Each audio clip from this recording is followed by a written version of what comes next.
Olá, Cleonautas! Hoje vamos falar sobre corsários e pirataria, invasão ao Rio de Janeiro, 2 meses de invasão. Invasão esta que cria uma narrativa que vai servir como base para os europeus pensarem o Brasil. E aí, quer aprender um pouco sobre isso? Então, fique aí. Olá, meu nome é Bruno Busnardo, sou professor de História e, a partir de agora, tentando ser um divulgador científico. Fique aí, aprenda um pouquinho sobre corsários, piratas peraí, deixa eu pegar minha cola, René Duguay-Trouin. Eu não sei se é assim que fala, mas é isso que temos para hoje. Eu prometo tentar melhorar o meu jeito de falar e o meu francês ao longo da minha exposição. Vamos lá. Quem é esse René Duguay-Trouin? Alguma coisa assim. Corsário francês que invadiu o Brasil, mais precisamente o Rio de Janeiro. Ele invade o Rio de Janeiro, fica 2 meses aqui em nossas terras. Considerado um herói lá na França. Considerado um herói pelos seus feitos. E seu feito foi invadir o Brasil. Ele mesmo escreve um livro contando das suas aventuras aqui. Livro este que servirá como ponto de vista dos europeus para o Brasil. Ele, por quase 2 séculos, vai falar sozinho sobre o Brasil, o que é o Brasil e o que ele viu. E esse cara vai ser bastante lido. Inclusive, as suas ideias serão utilizadas para os países europeus terem uma impressão do que é o Brasil, quem é o Brasil e como é o Brasil. Lembrando, todas as vezes que eu falo Brasil, na verdade eu estou falando Rio de Janeiro / Portugal. Eu falo da terra brasileira, que nada mais é do que um pedaço de terra de Portugal. Beleza? Tá bem combinado aqui? Falou Brasil, não estou falando do Brasil hoje, o Brasil independente, mas sim Brasil, um pedaço de terra de Portugal. Uma colônia. Acho que até aqui deu pra entender. Oi, Hermógenes. Tu acha que eu tô indo muito rápido e o pessoal não sabe o que é pirata e o que é corsário? Quer que eu explique? Beleza. Meu ajudante aqui disse que talvez vocês não saibam a diferença entre ser um pirata e ser um corsário. Vamos lá. Pirata, vê se você presta atenção, daí você fala se estão gostando ou não. Pirata é aquele cara que com o seu navio, ele rouba outros navios, rouba suas cargas, e de vez em quando até o navio em si, ou ele rouba a terra. Eita, rouba a terra? Não ficou bom, Hermógenes? Tá. Ele rouba as propriedades na terra. Melhorou, Hermógenes? Você é bem chatinho também, né? Pelo amor de Deus. Desculpa, Hermógenes, o meu ajudante aqui, ele de vez em quando me atrapalha. Voltando. Entendi? Pra voltar? Tô voltando. Ele tá falando sobre piratas e corsários. Ambos praticam a mesma coisa. Ambos roubam a terra, roubam a riqueza de outros. Mas temos que entender uma coisa, né? Há uma diferença, claro, entre eles. Você acha melhor eu falar sobre piratas primeiro? Tudo bem. Pessoinhas e pessoas. Se eu perguntasse para você o que é um pirata para você, provavelmente você iria absorver a cultura pop de filmes, de talvez de alguma novela que você assistiu, algo que você leu e criou esse personagem na sua cabeça, ou mesmo de imagens que aparecem por aí. Pirata. Mas de onde será que surgem esses piratas? Uma das teorias é que a pirataria surge de europeus que saíram da Europa, vieram para a América, mais precisamente na região do Caribe. Tá aqui do lado aqui o Caribe, né? Uma imagem de época do Caribe. E que, desgostosos com a situação que eles estavam, alguns voltaram para os seus países respectivos. Já outros ficaram por aqui mesmo e começaram a entrar nessa empreitada um tanto quanto perigosa, né? Entrar para a pirataria. Lembrando, um pirata rouba os outros e com o dinheiro dessa pirataria ele usa para novos saques e novos botins e assim por diante. Agora vamos então falar um pouquinho sobre corsário. Corsário faz a mesma coisa que os piratas, roubam os outros. Poxa, olha que maravilha, roubam os outros. Só que ele tem uma carta de curso dizendo que ele pode roubar. E como ele tem essa carta de curso, ele deve ser tratado como um militar de um país. E se ele for capturado, tem que ter um destino diferente do que o destino de um pirata. Olha que beleza. É claro, se a coroa está entregando uma carta de curso e está colocando o seu nome naquela empreitada, nome, dinheiro e até marinheiros, e até barcos, é claro que ela vai ter participação nos lucros. Aí eu venho uma pergunta: será que quando você rouba outra pessoa, você ganha lucro? Ah, não sei, né? Sei lá, você decide. Ganha ou não ganha? Beleza, não sei. Já pensou? Também não tenho nenhuma explicação para isso. Claro, você deve estar se perguntando por que a coroa faz isso. Na verdade, a resposta mais simples é: se ele ajuda nesse processo, nessas navegações de curso, ela ganha parte da riqueza para si. Sim, ganha parte da riqueza. Só que tem um porém. Vamos a um exemplo bem prático. A Inglaterra pratica curso contra a Espanha. A Espanha é uma inimiga da Inglaterra e a Inglaterra pensa: se eu ataco os espanhóis, eu estou me enriquecendo e enfraquecendo o meu adversário. Eu posso dizer que é uma questão estratégica. Não é uma questão estratégica para enfraquecer o seu adversário? Então, o curso é patrocinado por reis. Mas não só por reis, não. Também temos companhias de comércio que elas também patrocinam o hábito de curso. Companhias de comércio que têm como objetivo roubar os outros. Olha que legal, cara. Eu imagino um candango que vai levar o seu currículo ou para um rei para ser um corsário ou para uma companhia de comércio. O que será que ele colocaria no currículo, né? Olha, eu já roubei, já pilhei várias cidades, eu já roubei vários navios. Cara, que maluco essa cena, né?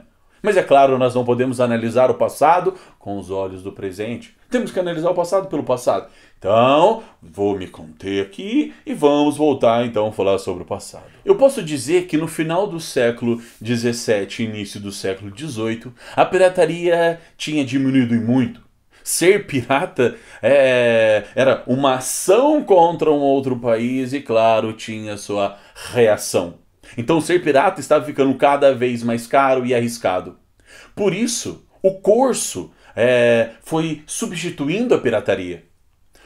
Quase não existiam mais piratas no final do século XVII e início do século XVIII.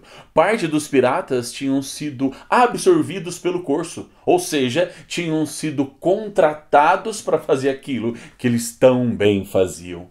E o que é, Hermógenes, que eles também faziam? O que é que eles também faziam? Ah, claro que você sabe a resposta. Ô, Hermógenes, você não fala nada, né, Hermógenes? Você é pago para falar nada. Desculpa, DR aqui com Hermógenes. Portugal e Espanha, eles acreditavam de que o mar Mediterrâneo era de sua propriedade.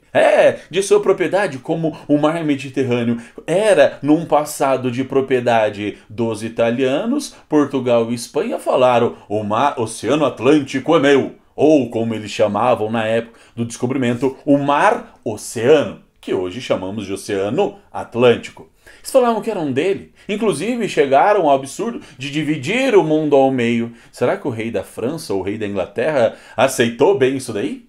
Claro que não. Então, só aproveitando essa situação, Portugal e Inglaterra sempre foram muito próximos. Muito próximos. Inclusive, o tratado comercial mais antigo vigente até hoje é um acordo entre Inglaterra e Portugal. Ele vale muita coisa hoje? Não, né, Hermógenes? Não, né? Não vale muita coisa. Mas ele ainda existe. Voltemos então.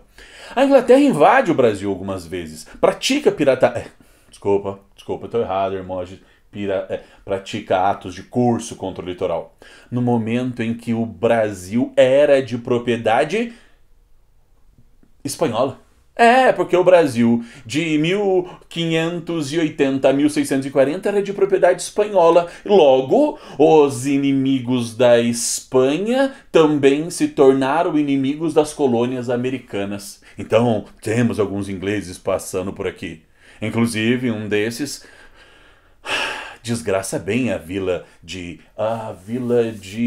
Santos, e depois ele vai para a vila de São Sebastião, queima aqui quase todas as casas. Mas isso é motivo para outra coisa, estou me perdendo, desculpa, Hermógenes. Sim, vou me acalmar e vou voltar a falar sobre pirataria, corsário. Então não esqueça, Portugal e Espanha se achavam dono do Oceano Atlântico. Mas as suas propriedades na América eram tão grandes, mas tão grandes, que foi possível que franceses e ingleses percebessem e notassem o quanto a marinha portuguesa e a marinha espanhola eram frágeis. Isso faz com que a Inglaterra e a França comecem a pensar: por que não roubá-los? Por que não atacá-los? A Inglaterra tenta não atacar Portugal. São brothers. Mas já os franceses, inclusive o rei da França, manda uma carta para o rei de Portugal dizendo assim: onde está escrito de que o mundo é de você, Portugal? Onde está escrito a carta no testamento de Adão dizendo que metade do mundo é seu e metade do mundo é da Espanha? Mostra para mim, mostra que se tu provar eu até aceito. Acho que não tem, né, Hermógenes? Não tem essa carta. Claro, todo mundo sabe que não tem essa carta. Agora eu vou falar do René Duguay Trouin. Acho que espero que eu esteja melhorando. Você acha que meu francês está melhorando, Hermógenes? Não, você também não fala francês, né? Mas tá, Trouin. Gostou? Parece até que você fala, né, Hermógenes? Desculpa, eu vou me provocar aqui. Tá, desculpa, gente. Vou focar. Esse cara, ele era obcecado pelas riquezas que saíam do Brasil e iam para Portugal. Sim, ele colocou aquilo como meta da sua vida, e por isso ele pensou. Ele estava fazendo curso no litoral ali de Portugal e faz uma primeira tentativa, e ele é um dos caras que percebe, né, que nota que era possível roubar Portugal. Então ele pensou: por que não? Tô aqui, tô à toa, aquela coisa e tal. Nessa primeira tentativa, o Trouin, que tá aparecendo aqui, olha que rapaz bonitão, caraca, que maravilha. O Trouin, que está aqui, ele tenta ir no litoral de Portugal, tentar roubar as riquezas que estavam chegando por lá. Vem uma tempestade, ele não consegue. Tentativa 1, não deu certo. Ele se reorganizou e pensou: vou para a porta de Portugal, porta com aspas, né? Porta de Portugal, o porta onde que os navios chegam em Portugal, e ali ele fica esperando os navios portugueses chegarem. Eles não chegam, ele fica ali meio perdido, não sabe muito o que fazer. Então ele toma uma nova decisão, ele pensa: acho que vou para Açores. Açores era um posto avançado de Portugal. Aqueles que saíam do Brasil passavam por Açores. Aqueles que vinham do Oriente passavam por Açores para reabastecer. Então ele pensou: vou lá para Açores. Mas antes disso, né, eu tenho que acalmar, né? Tudo bem, calmei, pronto. Antes disso, ele pega todo o dinheiro da família, investe em uma frota e vai para Açores. Chegando em Açores, ele está ali esperando a chegada dos navios, principalmente aqueles vindos de Portugal. E aí ele fica ali esperando: cadê as riquezas de Portugal? Cadê os naviozinhos que vão passar aqui na frente e para mim tomar esses caras? Cadê eles? Cadê eles? Não chega. Ele decide ir para o porto de Açores. E no meio dessa ida, novamente uma tempestade. Ele perde quase todos os navios. Ele falha a família. Olha, Hermógenes, ele falha a família. Não sabem nem o que vão fazer a partir daquele momento. Meu Deus, o que fazer sem dinheiro? Mas daí o rei da França vai ajudá-lo. Não a princípio financeiramente, mas vai ajudá-lo. E aí René Trouin começa a conversar com os franceses, tentando captar dinheiro para uma nova empreitada. Só que nessa nova empreitada ele não está pensando em atacar Portugal ou Açores. Não, ele é um pouco mais ousado. Ele quer atacar o Brasil, quer atacar o Rio de Janeiro. E, diga-se passagem, os franceses já sabiam que tinham descoberto o ouro por aqui. Então, por que não atacar o Brasil? Vamos fazer uma paradazinha aqui para você entender. Em 1710, um francês chamado Leclerc, não sei como coisa assim, ele tenta invadir o Brasil. Ele vai até o Rio de Janeiro, ele para os seus navios próximo ao Rio de Janeiro, desembarca e vai atacar o Rio de Janeiro por terra. Ele vai atacar por terra, fica 8 dias percorrendo as matas até chegar ao Rio de Janeiro. Quando ele chega no Rio de Janeiro, ele é duramente reprimido, né? E é legal uma cena, provavelmente os padres jesuítas com seus estudantes atacaram esses franceses. Até a população diz as más línguas. Tem como comprovar isso? Não. Mas dizem as más línguas que na hora que os franceses estavam passando ali pelo Rio de Janeiro, as pessoas pegavam suas panelas cheias de água quente e jogavam nos franceses. Leclerc é preso. Ele é preso, ele e os seus homens são presos. O Rio de Janeiro está em festa. Vencemos os franceses e esse ataque dos franceses. De Klerk é levado e preso. E na prisão ele é assassinado. Há algumas teorias da conspiração que diz que ele saiu com a mulher do governador, alguma coisa assim. Se isso é verdade, eu não sei. Só sei que o governador não abriu nenhum tipo de investigação para saber por que o cara morreu. E o rei da França fica sabendo disso. O rei da França, ele fica emputecido em saber que aquele cara era um corsário seu, deveria ser tratado como um militar e não ser assassinado ou morto e julgado. Vocês entenderam a diferença entre os piratas lá e o corsário? Esse cara não poderia ter sido. Então, vamos voltar ao Drouin. Ele aqui, que belezinha. Voltando ao Drouin. Quando ele vem para o Brasil na quarta tentativa, o rei Sol, olha a reunião entre o rei Sol e o Drouin aqui, ó. Dá uma olhadinha na cara dos dois aqui. Quando esses dois estão reunidos, o rei Sol, Luís XIV da França, ele vai liberar dinheiro pro Drouin. Ó a carinha deles aqui, ó. Ele vai liberar dinheiro para eles. Tira daqui, irmão. Tira. Obrigado. Que me aperta aqui no canto, aqui eu não me sinto muito à vontade. Obrigado. Você tirou, né? Obrigado. Desculpa o meu Hermógenes, porque me dificulta a vida. Desculpa, vou voltar. E o rei da França auxilia com dinheiro e com barcos nessa nova expedição do Drouin, que vai acontecer um pouquinho depois da morte do Leclerc. Eu não sei falar. Desculpa, eu não sei. Desculpa. Só que agora a gente tem que falar de umas espionagens. Nada mais gostoso que falar sobre espionagem. Ingleses descobrem que há uma frota de 18 navios que vão sair da França e vão atacar o Brasil. Aí esses ingleses, o rei da Inglaterra manda um navio para avisar para o rei de Portugal e fala para o rei de Portugal: Rei de Portugal, vão atacar o Brasil. O rei de Portugal não tinha um navio pronto para zarpar, então ele fala ali pro comandante inglês: Ei, quebra esse galho para mim. Putz, a vida, cara, deve ser uma coisa maravilhosa, né? Tem como dar um pulinho ali no Brasil? 70, 80 dias de viagem? Mas poxa vida, você avisou pra sua esposa que você ia comprar cigarros e já voltava, não avisou? Que cena maravilhosa. Tá, esse cara vem, né? E vem correndo desesperado. Não tem marcha, navio, né? Então melhor não fazer essa analogia, desculpa. Ele vem para o Brasil e avisa o governador aqui no Brasil dizendo: um ataque. Em inglês. Eu não falo inglês também. Oxa vida, pobreza. E aí ele avisa aqui no Brasil de que há uma missão francesa que está vindo para cá para invadir o Rio de Janeiro. E vamos agora à missão em si. No dia 11 de agosto, Drouin já tinha passado pela linha do Equador, 30 dias navegando desde a França até a linha do Equador. Vou aqui na minha cola agora. No dia 27 de agosto, ele chega à Baía de Todos os Santos. Acho que dá uma passadinha lá, olha para Ivete Sangalo, Claudinha Leite, claro, né? Por que não? Chiclete com banana, Araqueto. Essas referências são muito velhas, né? Desculpa. Piada velha, sou professor de história, Hermógenes. Você podia não ser tão crítico a mim assim. Pra me focar e voltar, tudo bem.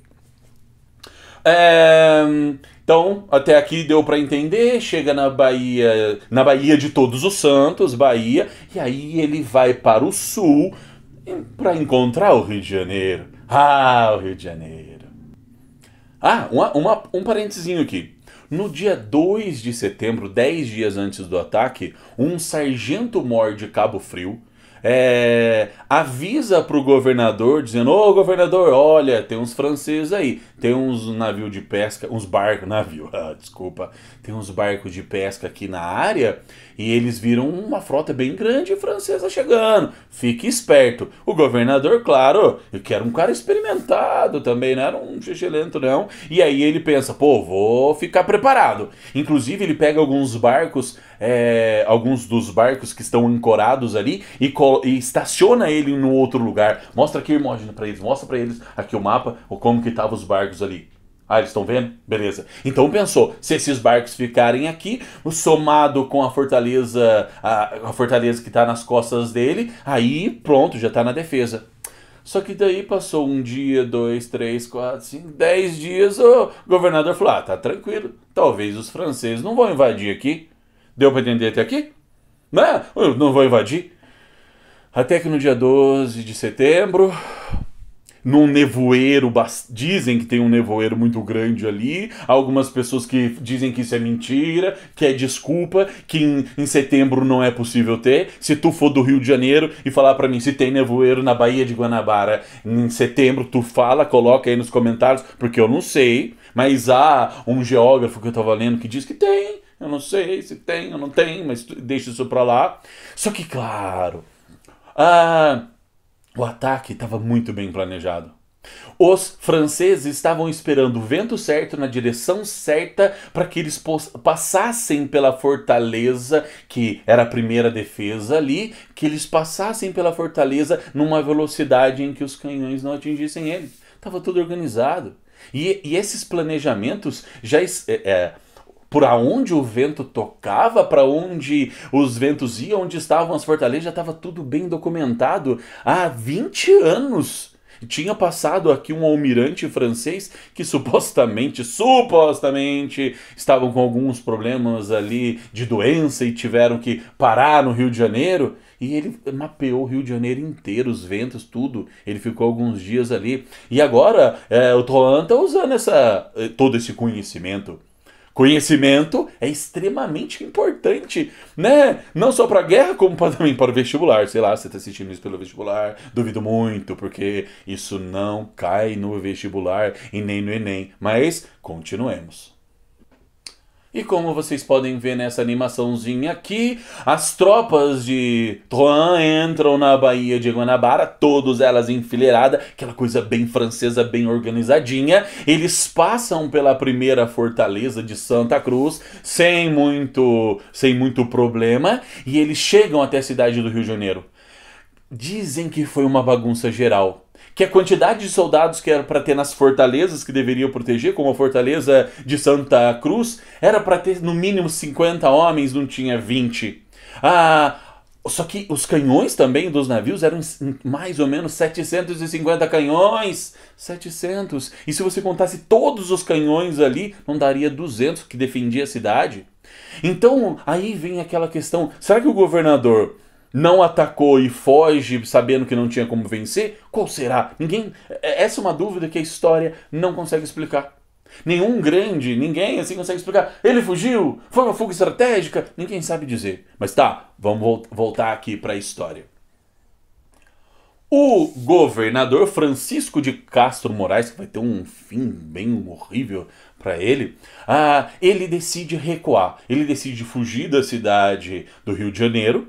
Ele foge meio que para as periferias ali para esperar para ver o que acontece. Os franceses embarcam sem muita resistência, ocupam a cidade. O governador Francisco de Castro Moraes, tô colando, foge para as florestas. E lá eles ficam só esperando. Falam assim, uma hora os franceses vão embora. Quanto tempo você acha que demorou para os caras ir embora? Hermógenes, quanto tempo? 1 dia? 2, 5, 10? 2 meses os caras ficaram ali. E claro, depois de 2 meses ocupando o lugar, roubaram, pilharam toda a cidade, encheram seus 18 navios. 18, não perdeu nenhum. 18 navios abarrotados. E ainda fala para o Francisco de Castro de Moraes, manda um recado para ele na floresta, fala assim, ô Fujão, seguinte, quer que eu devolva a cidade? Eu devolvo. só que você tem que pagar tanto de ouro, tanto de não sei o quê. E ele faz uma série de exigências. E aí ele abarrota mais ainda os navios. E aí vem uma cena muito louca. Tinha tanto produto, que não cabia mais. Sobrou produto. Eu vou repetir. Sobrou produto. E aí o governador, o sobrinho dele, um jesuíta, foram fazer um acordo com os franceses. Dizendo, franceses, vocês não têm como levar essa mercadoria? Vende pra gente. Não, se você acha... Não, pera, eu vou falar mais pertinho. O governador vai fazer um acordo com Drouin para comprar a mercadoria que era deles. É isso mesmo. Você não tá louco, não? Verdade, ele vai renegociar. E dizem que ele ganhou bastante dinheiro nessa negociação. Eu duvido. Duvido também, né, Hermógenes? Eu duvido que ele tenha ganho muito dinheiro nessa. Nunca. Depois de 2 meses de estadia no Rio de Janeiro, aquele lugar maravilhoso, olhando para todo aquele esplendor, depois de abarrotar os navios, vender as mercadorias para os portugueses ali do Rio de Janeiro, Drouin vai embora e volta para a França. E lá na França, olha aqui, ó, olha essa estátua em homenagem a esse cara. Tá aqui ainda a estátua, Hermógenes? Eu me sinto apertado aqui, ó. Entendeu? Beleza, deixa a estátua então. Ele se torna um herói da marinha francesa. Pô, o cara invade o Brasil com 18 navios. Quantos navios ele perde? Nenhum. E volta pra França abarrotado, rico. E agora temos que saber uma coisa extremamente importante sobre ele. Voltando pra França, o Drouin vai fazer uma narrativa da sua viagem, uma narrativa de viagem. E ele vai contar como aconteceu, como ele invadiu o Brasil, patati patatá, aquela coisa e tal. Só que agora tem um ponto importante que temos que fazer uma relação. Ele é um dos poucos que irão fazer narrativas históricas falando do Brasil. Então isso significa que ele vai fazer uma narrativa histórica e os portugueses irão fazer pouco, ou as poucas que fazem, elas, como eu posso dizer, eram pouco conhecidas.